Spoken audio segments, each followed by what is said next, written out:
Nevadia premudrele ženy. Akože veľmi mi to vadí. Také tie návody na život? Takí tí ľudia, čo sa prezentujú, akí sú oni lepší. Že separujú. Že všetko, čo aj ja dobre robím, chcem komunikovať tak, že není som lepšia od ostatných.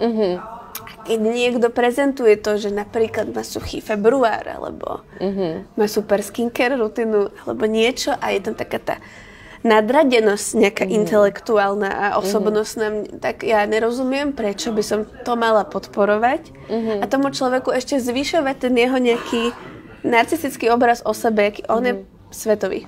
Myslíš si, že veľa tých influencerov sú takými narcismi? O tom sa teraz veľa hovorí v spoločnosti. No treba preto na sebe pracovať, ale na to máme hejterov, aby nás hneď upratali, keď budeme mať ten pocit, že sme nejakí nadľudia.